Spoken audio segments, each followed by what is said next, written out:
Welcome everyone. You've probably been to a work well from home type of webinar, but I guarantee you this is going to be a little bit different. We're going to talk about some good boundaries for you to have healthy and productive habits. All right. We're going to talk about focus, move into some nutrition and movement, and then transitions at the end.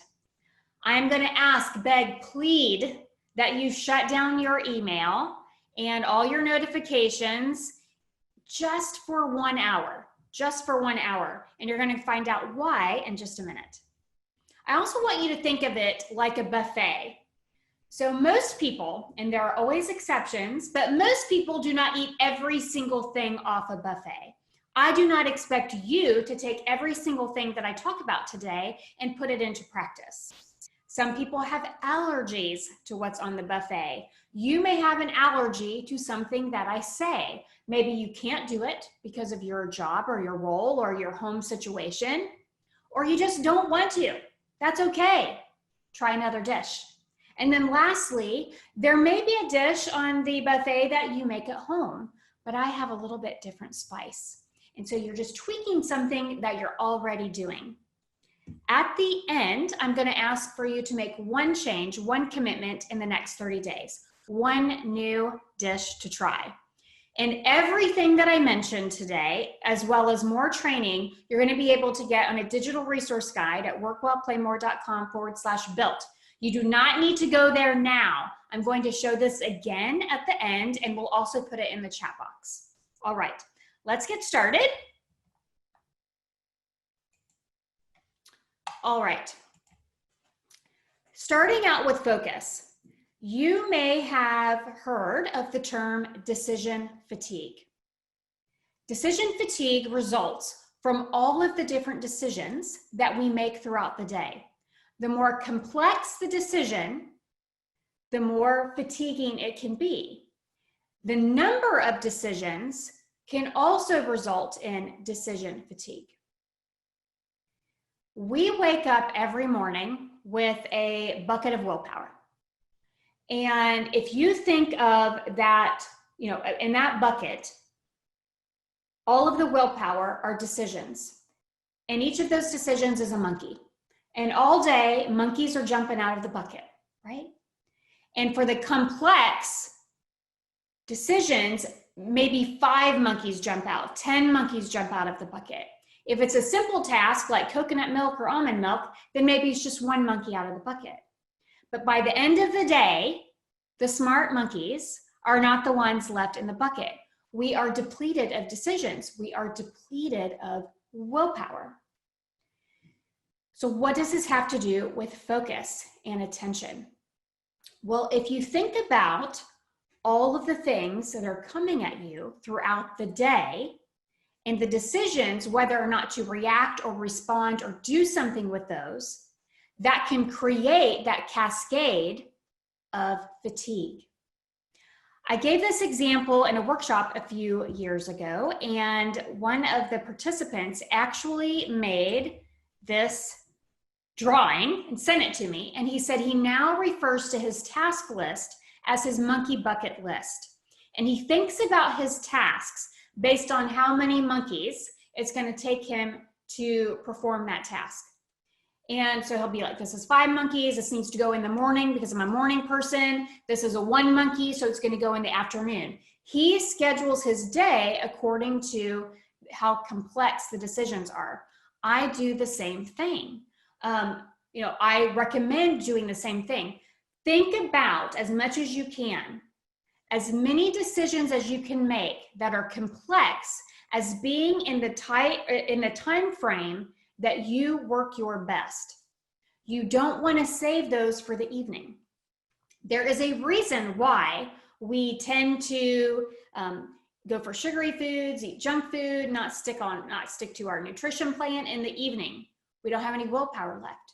There's a reason why we tend to get in arguments or testy with people, in the evening at home. It's because of decision fatigue. We don't have any monkeys left in our bucket. And I just saw in the chat that the slides are not moving. Jackie, does it show me talking on the phone right now? Yes, it does. So, well, Okay. I see your screen and I see your video screen as well. So if attendees, if you could just chat and let us know that the slides are moving on your end as well. Okay. And are you seeing the big screen or just the small screen? I am seeing your Is computer screen as a large screen and your video screen as a small screen. okay, so hold on. I must be sharing the wrong screen. Maybe, let's see. Thanks for letting me know that in the chat. Okay, I think we're good now. All right. So this is a message, an email that I sent to my boss while I was talking on the phone. The email was supposed to say, please review the report so I can send to the client. I was talking on my phone about meeting my friend at Jason's Deli for lunch. If you think you have not sent an email like this, I guarantee you have. You probably just haven't been called out on it. Or you have received an email like this that didn't make sense. And that is because we can't do those same two things at once. They're using the same cognitive channel. We think we are effective multitaskers, but doing so many things at once is contributing to that decision fatigue. And doing those two things, because it's going through the same cognitive channel, one of them gets kicked down to the dumb part of our brain. And we can't choose which is getting the dumb part of our brain.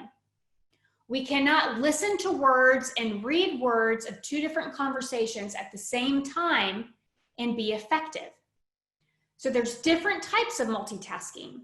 There is background tasking where we're maybe listening to music while we're working out, or listening to a podcast while we're cooking or cleaning. But here's the thing. If you're listening to that podcast, but then you start reading a recipe, you're losing what's in that podcast, because then it starts going through the same cognitive channel. So that's background tasking. Hypertasking is where we do two things at once that could be considered dangerous, like texting while driving. What most of us do is switch tasking, and I'll talk more about that in a little bit.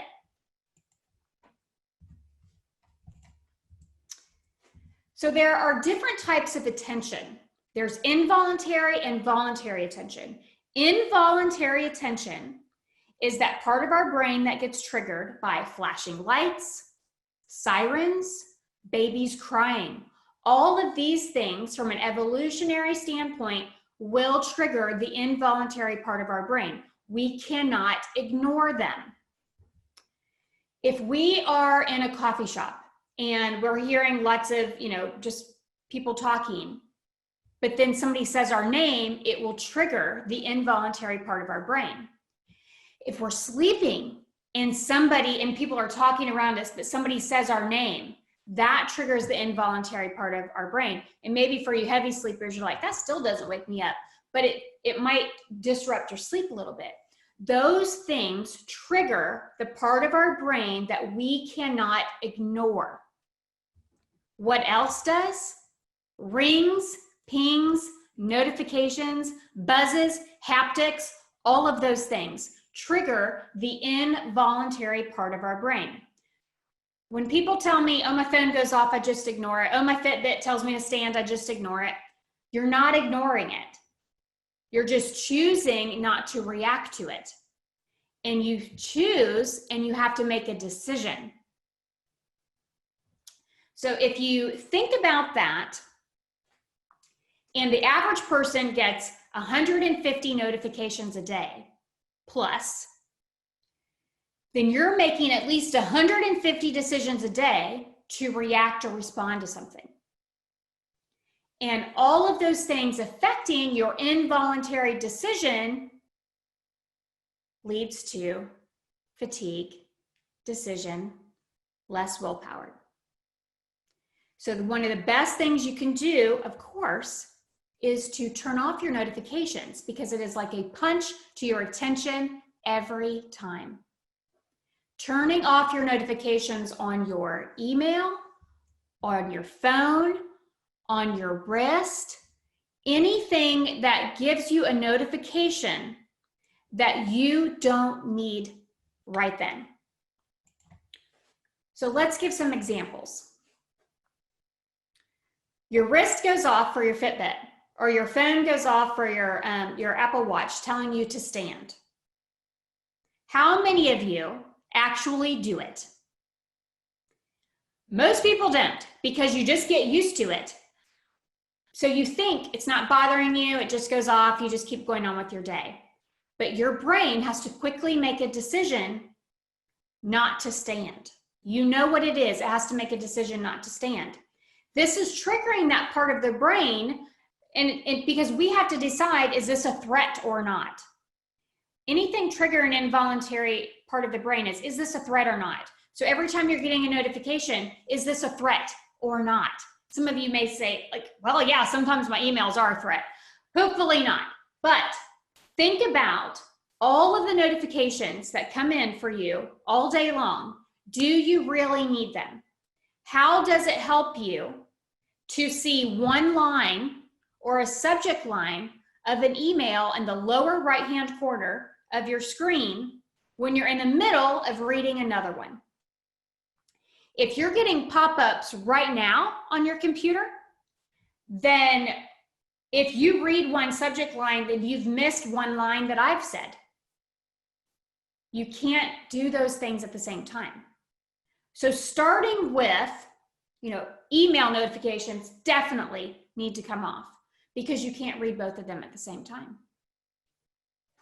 And then you also sometimes have them on your phone. But think about your phone notifications. Social media, unless you are in marketing and your job is to be reactive to social media, do you need to know that somebody liked your Instagram post or your Facebook post? Do you need to know immediately that somebody connected with you on LinkedIn? Do you need to see the latest sales, ESPN news, breaking news, all of those things? Everything's breaking news, right? So those are coming in all day long, and you are making decisions and not even thinking about it. Our attention is like driving down the highway. You're driving down the highway, no interruptions. You're going 70 miles per hour, getting great gas mileage. If you're driving in town, every time you stop at a stoplight, and the speed limit, say, is 40, 45 miles per hour. You stop at the stoplight, you are not back up to 40 or 45 miles per hour immediately, right? You have to speed back up, and then you stop, and you speed back up, and you stop, and you speed back up, and you stop. It takes you so much longer to get to your destination or to drive 5 miles in town than it does on the highway. Every time you get a notification, you are getting stopped at a stoplight. Every time. And it takes longer to get back up to the same level of focus. And a study by Microsoft and University of Michigan actually showed 15 to 25 minutes to get back to the level of focus that you were at before. And if that's the case, then, and you're getting 150 plus notifications a day, you're probably never really focused. So think about it in those terms. So one thing that people are doing is switch tasking. And this is what we do most of the time that we call multitasking. We're actually switch tasking. And that's where we're going back and forth between multiple things. And we think we're doing it quickly, but we're always losing time in the switch. We're always stopping at that stop sign. So here's where switch tasking can work. That's my inbox on the lower left. This is this presentation, and that's my project management system that you're seeing in the upper right. If I get an email about the Built conference, they say, hey, can you do work while remote? I go into the presentation, I'm working on the presentation, and then I go into my project management system and I tell my assistant what I want on the digital resource guide for Built. That's okay. All I'm thinking about is Built. But if I have an email for Built, and then I start working on my presentation for Red Hat, and then I remind Rhea to pay a bill, and then my husband texts me, and then I go back to the presentation, that's where I'm driving in town, and I'm losing time. So there are, I am realistic. I know that there are going to be times where you're going to switch tasks because it's a habit. It is a habit. Focus is a habit, and it's also a skill.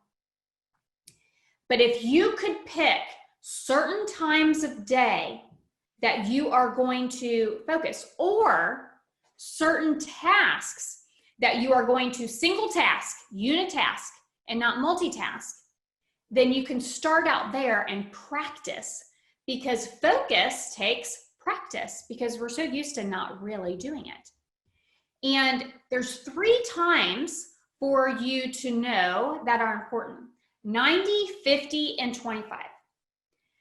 90 minutes is about the maximum amount of time a person can focus without losing productivity. Now, I say most people, it can depend. If you are doing physical work, if you are an artist, if you're building something, you know, my husband is a wood turner and he's a professional drummer. So either of those things he can do for hours and he just loses time. But for, you know, people who sit at a desk, sit at a computer, a lot of times 90 minutes is about the maximum amount of time a person can focus before they need a break. 52 minutes is very specific. So I just round it down to 50 minutes. 50 minutes is the average amount of time that a person has their peak productivity before they need a break. 25 minutes is called the Pomodoro technique. Pomodoro, tomato timer. That's why you see this tomato on here. And so the Pomodoro technique is 25 minutes on, 5 minutes off, 25 on, 5 off. You do the 4 rounds and you take a longer break. And when you start doing it that way, you think, oh my gosh, you know, I'm taking a break every 25 minutes. But if you're super focused during those 25 minutes, then you actually get more done over a period of time. So think about 90 minutes, 50 minutes, 25 minutes. And those change throughout the day. For me, I'm a definite morning person. And in the digital resource guide, you'll actually, there'll be a link to a quiz called the Power of When quiz. And it will tell you, based on some answers that you give it, if you're a morning person, an afternoon person, evening person. Most of us know. But I know for me, 90 minutes in the morning, that's easy. I'm good with it. As the day wears on, I'm a 50-minute person, and then about after 3 o'clock, I'm 25. So you can change it based on the time of day, but also the task that you're doing. If it's something you get sucked into and you don't want to spend as much time on, say social media, then maybe that's where you set a Pomodoro and you do a 25-minute or less. If it's something that you just don't want to do, it's that client that drives you crazy, it's, you know, whatever that task is that you don't want to do, it could be, okay, I'm just doing it 25 minutes. I'm just going to do 25 minutes and then I'll take a 5-minute break. Okay, great question in the chat. Is the 5 minutes off doing something else like reading emails or actually taking a break? Great question. Not emails. So it's actually getting away from your computer and doing something else. And that's also good for your eye health because you want to look into the distance for at least 20 seconds about every 20 or 30 minutes. Because here's something really interesting. We blink less when we're staring at a screen. We also breathe more shallow when we're staring at a screen.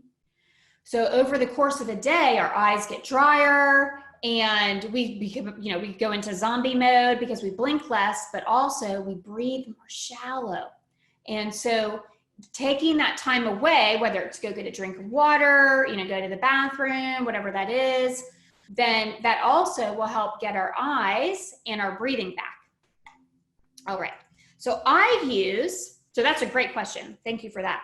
I use something called Focus Booster, and this will be in the digital resource guide, but it is a timer app that runs in the background. You can add different, tags to it. It has a little mini timer that you're seeing there in the small one that I can move to different screens, and that allows to an external monitor, and I will change the time based on whatever it is, the task that I'm doing. And it has the 50 minutes, 25 minutes, 90 minutes, whatever it is, but you can also set a second timer for however long you want your break to be. And so that's why I like the focus booster, because it'll ring for when my work's done, but then also for when my break's done. So I really like that. Now, a lot of us are at home, and even if you worked from home before, you didn't work from home with your spouse in the next room or with your kids in the next room. And I highly recommend a visible sign. You must have a visible sign. And you can see, so there's my door. My sign is hanging on the outside of my door to let my husband know that I am in a webinar. This can even, when I first created these, I actually created these for an open office space of a group of scientists, and they hang them on the back of their chair to let people know, like, don't disturb me, because they went from offices to open office and it drove them crazy. So they wanted a visible sign. Visible signs can work. So here's the thing about the visible signs. You need to be consistent. You cannot have this up all day long, because you're not focusing all day long. And your family, your kids, they're going to be anxious and they're going to wonder what you're doing.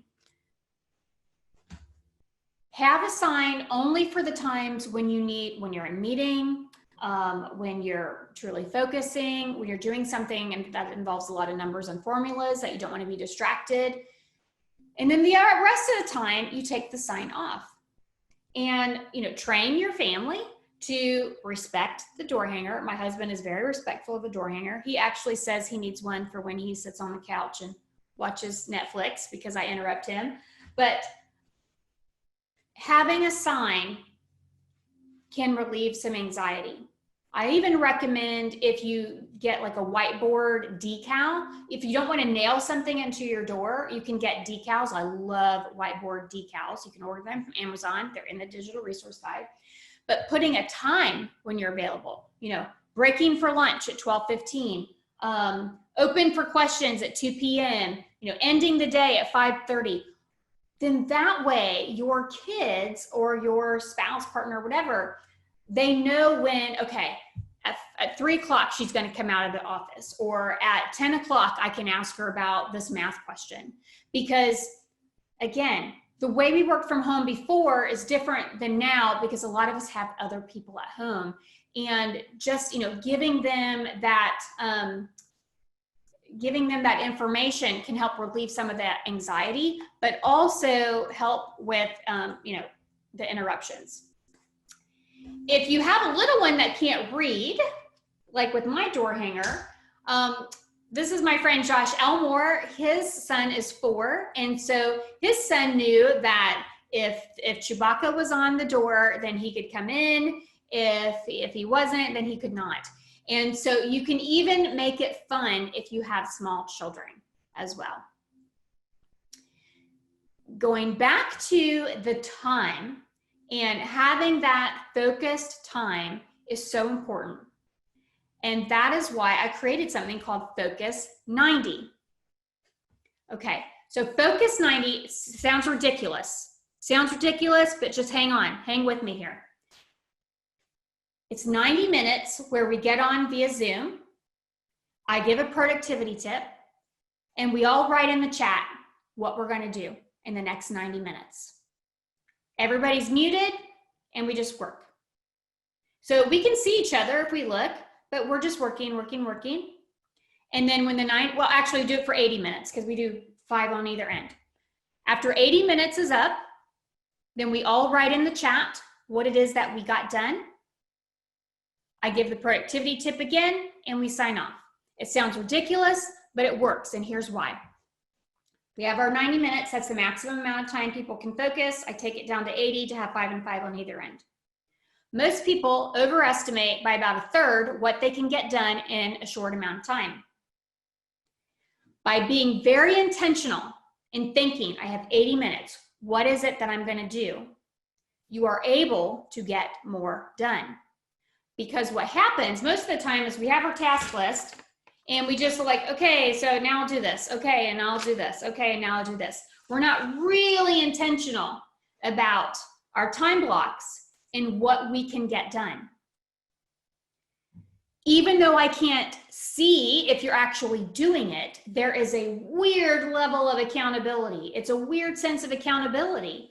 And people will say all the time, like, you know, I did not go to Amazon when I wanted to because I felt like I was letting everybody down, and I made this commitment and I wrote in the chat what I was going to get done. Having a timer count down actually creates a sense of urgency. And even for me, when it gets down to like the last 10 or 15 minutes and I'm like really itching to do, like, you know, see what's going on somewhere else or move to a new task, I don't, because that timer is counting down. It creates a sense of urgency. Think about study hall for adults. It is like study hall for adults. When you were in college, you maybe went and studied with your friends at the library, and you didn't talk to each other, but you just got more done. It just felt better.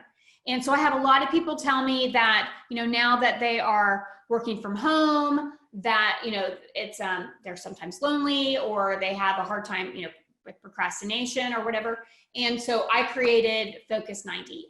We actually have one this afternoon if you want to sign up, because there's a 14-day, anybody can do it for free. But there's one this afternoon at 3 o'clock if you want to join me. And it's once a week, and you don't even have to do this with me. You can do this with other people. But I'm telling you, writing it in the chat, being very intentional about what you're going to do, gives a level of accountability you may not have thought could really happen. All right. So moving on to some healthy habits.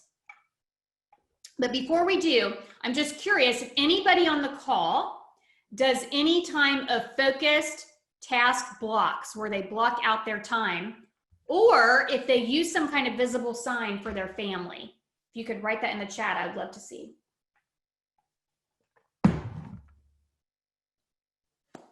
Oh, and then somebody asked, what if you have kids at home that can't tell time yet? Yep, that's a good one. So again, have some kind of sign, you know, whether, you know, whatever, if they like Peppa the Pig, or, you know, whatever is popular with your kids, you know, maybe have, you know, a sign like Peppa. If Peppa's on the door, then that's okay. And, or, you know, whatever, to some kind of visible sign, and you can work with them that way. Okay, awesome, brilliant idea. Is going to put it into motion. Yeah, good. Task blocks regularly, and my sign is a closed door. Open is okay to come in. That's great. That's something else you can do, you know, if your door is open. Now for me, I like my door shut all the time because I'm a very highly distracted person. So any kind of extraneous noise, I'm like, squirrel, squirrel, and looking around. So very good. All right, so let's move into some healthy habits. If we had raised hand, then I would ask you all, how many of you feel healthier that you work from home? And how many of you feel unhealthier now that you work from home? Because sometimes it's like a 50-50. Some people feel like they're more healthy, and some people feel like they're less. And it's, you know, like I move less, I don't eat as well. So it really is dependent on where you're located and what your access is, but even also what phase you're in the city that you are, that you live in. So if there are two things that you can do to increase your productivity in the afternoon, it's eat lunch screen-free and go outside, even for just a minute. Okay, eating lunch in front of a screen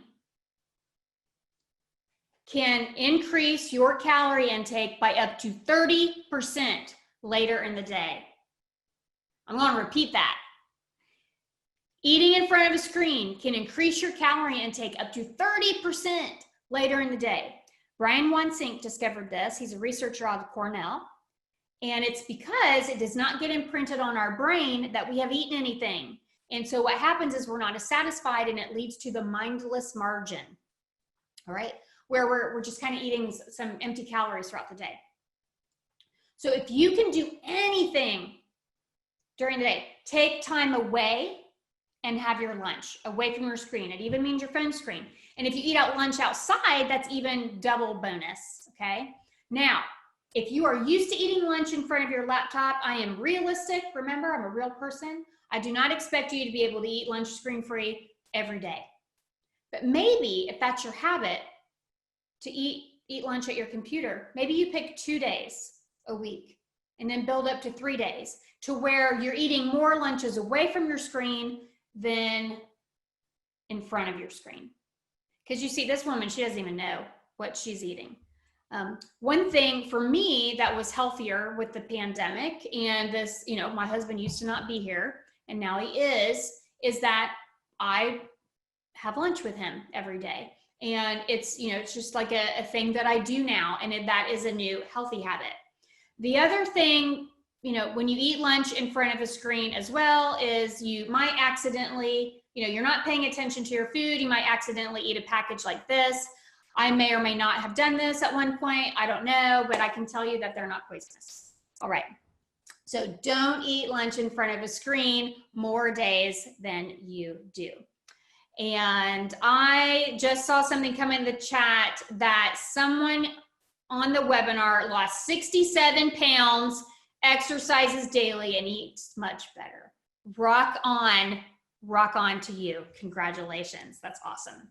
All right. More healthy habits. People tend to move less, except for this person, but move less when they work from home. And I'm talking about just general movement. So not exercise, forget exercise, general movement. Because we're not walking to the car, we're not walking to the parking lot, we're not walking across the building to go to the bathroom. Maybe you went up and down some stairs. You know, I live in an 1,100 square foot house. My bathroom's right there. My kitchen's right there. I don't have to go anywhere and I can sit all day long. So we want to incorporate as many movement opportunities as possible. And there's something called NEAT, non-exercise activity thermogenesis. All you need to know is NEAT. Think about fidgeting, moving. Anything that is not exercise, that is NEAT. And there's actually a better predictor of longevity with health for people who have more NEAT than for people who exercise every day. If you work out for 45 minutes in the morning, but then you sit all day long, you're a professional sitter, then you are not typically as healthy from a longevity standpoint as somebody who's just moving around all day and always kind of up and you know, walking around or fidgeting. So I highly, highly recommend a standing desk. I'm on a standing desk, it's probably pretty obvious here, but I've used one for at least 8 years. And, but I also have a portable standing desk. So this is my client, Yalmar. He's a pilot. And so he's from Belgium and he takes a standing desk with him everywhere. It's my client, Noelle. She's outside. And so I have that same standing, that portable desk that she has. And so I move it, I take it with me to, well, when we used to go to coffee shops and stuff, but I would take it and go places. I take it to the park just to have a change of scenery. Sometimes I will work at the park. I'm going to be doing that this Friday. I have a portable standing desk on my screened-in porch as just somewhere else to go. Now, here's why the portable is awesome for you that have family at home. We don't want your kids sitting all day either. We don't want your partner sitting all day either. So with the portable desk, you can all take turns with it. And you can use it for different tasks. You know, if you want to use it while you're in a meeting or while you're, you know, processing emails or whatever, and your teenager wants to use it while they're working on their math, you know, or wants to use it after lunch, but you can trade off with the portable standing desk, and they're very affordable. And I have a couple of different options on the digital resource guide, but you can find them anywhere. So they, you know, think about the portable standing desk. And then I even have, this is called a Mogo, and it's a little stool, and it's for sitting. Can't really see, but it's kind of like, I'm kind of standing. So when I do get tired, then I just use my little Mogo, and that is comfortable as well. All right. Bike desk. I kept mine in the frame so that you can see that I really do ride this thing, but this is called a fit bike, and it is meant to work on. It's not like a spinning bike. It's not meant to like get your swole on and exercise. It is meant to work on. So the top of it is rubberized so that your laptop doesn't slide, and it's not angled. So you can, I mean, it's angled a little bit, but it's not like a spinning bike where you're like this. Mine, I invested in the wings, so I have a big cup holder and then also space for notes. It has a back to it. Well, you can't really see it because it's not over enough, but it has a back, so you can even lean back. It has a real seat for your butt, and it's just meant to move. And so what I use it for, and what a lot of my clients use it for, is when I'm in a meeting where I'm just listening. So like what you would be doing now, perfect, because we're on the web, you know, on webinars all the time now. When I'm doing that, when I'm reading, you know, it's $300. It's made in North Carolina. You could, you know, it's easy to adjust, so your whole family could use that too. But that's me when it was on my screen and porch. Now it's a little hot because I live in North Carolina and it's 100 degrees. But I will move it between my office and my porch sometimes because it's just so easy to get around. So that is an option as well. And then walking meetings. It's called a fit bike. For the person that just asked, it's a fit bike, fit desk. And there is a code in the resource guide for a discount. So don't go to the website yet. Wait till you get that resource guide. All right. Walking meetings. They're not just good for your butt, they're good for your brain. Because studies have shown when we are walking, after about 15 minutes, the neurons between the hemispheres start to connect and we become more creative. We are more creative, we're more collaborative.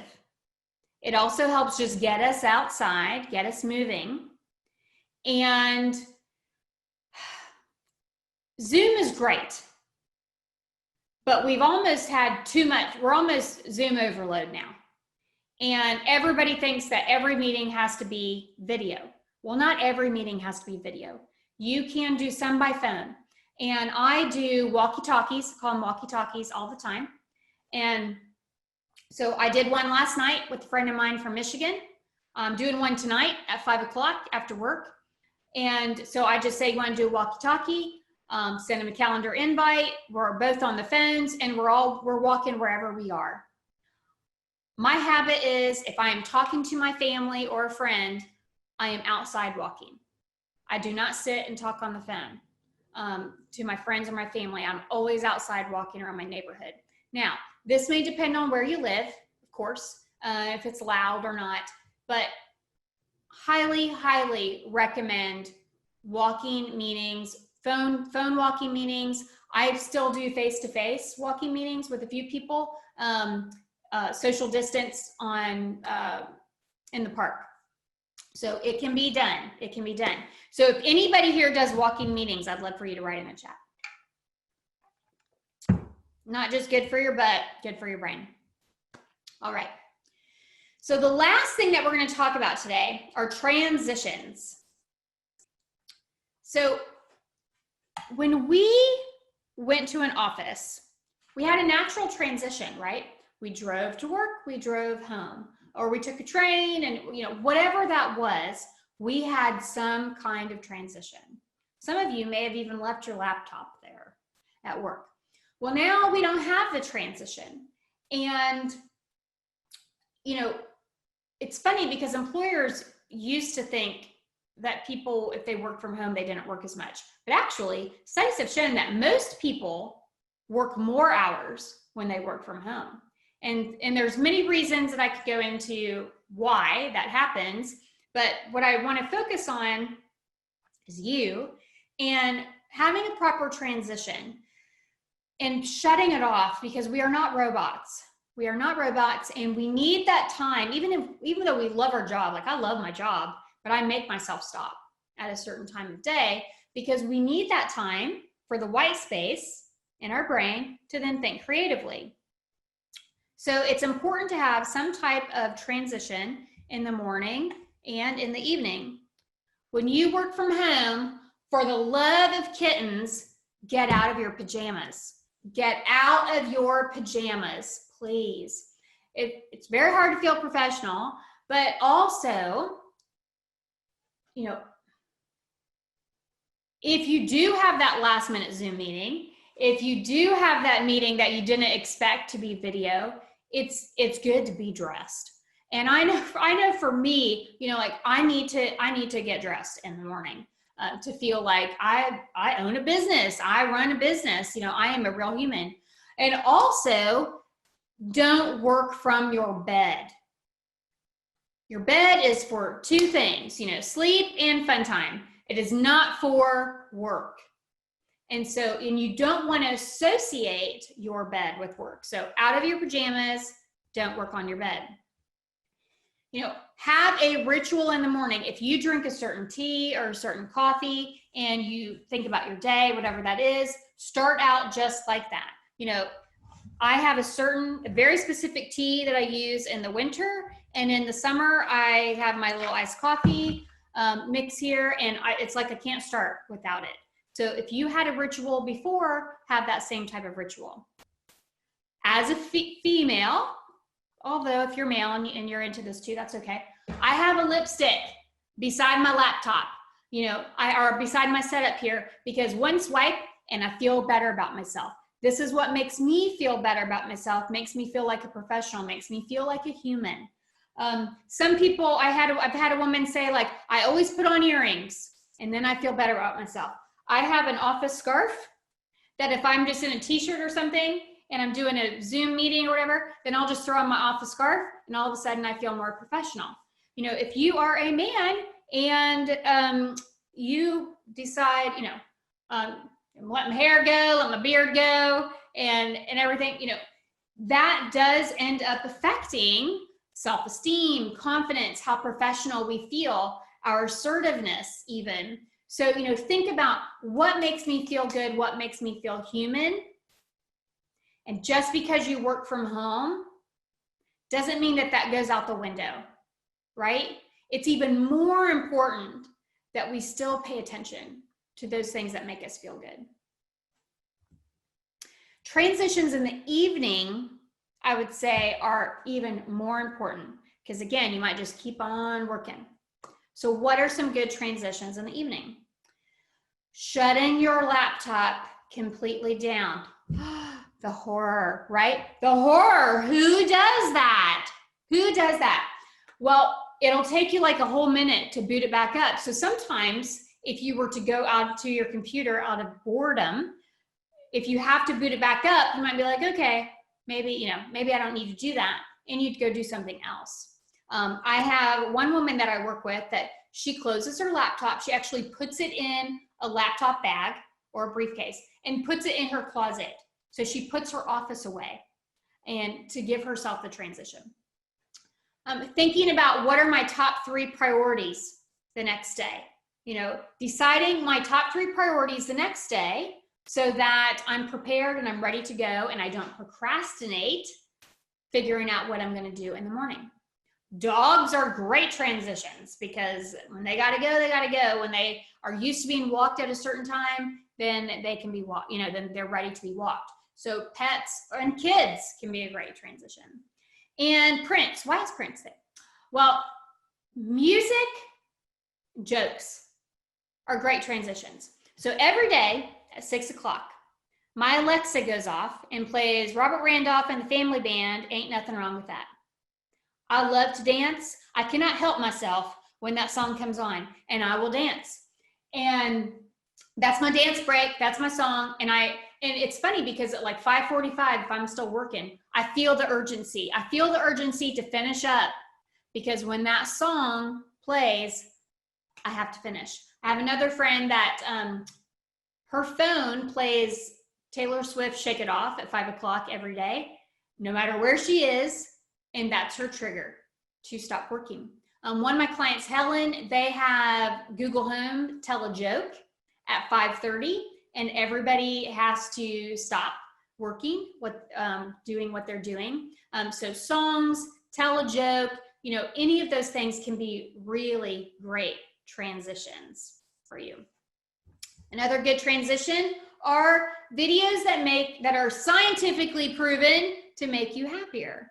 So they have looked at different regions of the brain, and the two types of videos that make people feel most happy are cats and babies laughing. I have nothing against dogs. I didn't do the studies, but evidently cats are funnier, but cats or babies laughing. And you can just YouTube, babies laughing, and you'll get all sorts of montages. And this is especially good if you're having a bad day as well. So just watch one, because you can get sucked into YouTube land. But that can be a great transition as well. I also really like transitions before, after, and even throughout the day with breathing. And, if you don't like the word meditation, you don't have to do it, just think breathing.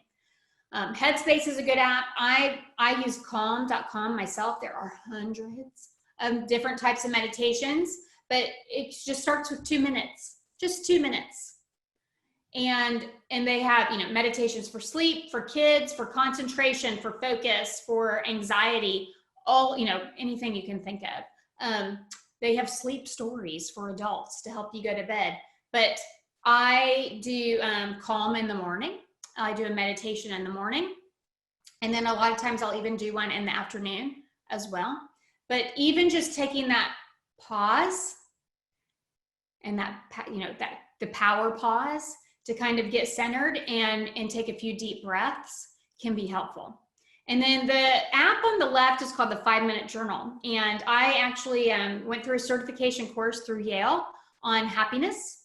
And it's true research. And gratitude journaling has been shown to have the same effects on the brain as meditation. And I use the 5-Minute Journal app. They also have a paper version. I absolutely love it. In the morning, you write down 3 things that you're grateful for and 3 things that you're going to do today to make it great. And they don't have to be profound. I was grateful that the painter is going to paint the ceiling in our bathroom. One of the things I'm going to do today to make it great, I put, hopefully, give a great webinar to the built attendees. And then at the end of the day, you write 3 things that made the day amazing, which is kind of a big word. So I say 3 things that were cool today. And it could be something very simple, like my husband left the last guacamole for me. That was great. And then also 1 thing you could have done to make today better. So I'm a big fan of the 5-Minute Journal, and it's really fun to do this as a family too, to see what was 1 thing that happened today that was cool? What's 1 thing that you're grateful for? All right. So with that, we are at 55 minutes, and I wanted to share the slide with the digital resource guide. So workwellplaymore.com/built. And in that digital resource guide is everything that I mentioned plus more. And so that's yours to have. If you want to learn more about what I do when I'm working with companies, workwellplaymore.com, marceyrader.com. I do presentations on email, task, time management, and health behaviors to increase performance at work. And so 1 last question to you before we go. I would like to know, out of all the things that we talked about, turning off notifications, using a door hanger, eating lunch screen-free, doing some things that make you feel human, transitioning in the morning or in the afternoon or evening, what's 1 thing that you're going to pick off the buffet and you're going to put into practice in the next 30 days? Lunch screen-free, Donald saying, awesome. Turning off notifications, very good. Turn off your notifications. Screen-free lunch, awesome. I'm getting ready to have mine right now. 90 minutes focus, 90, 50, 25, good. Lunch screen-free. I encourage you to test out Focus 90 with me. I'm even doing a Focus 90 day, like 4 blocks in 1 day next Thursday. So with the 14-day free trial, you would get a lot if you joined today. So that would be great. Transitions and lunch outside, great. Lunch screen-free, lunch, awesome. And we're at the middle of the day, so it's a perfect time to practice now. Lunch outside by my waterfall. Oh, yeah. Yeah, I might not go back in either.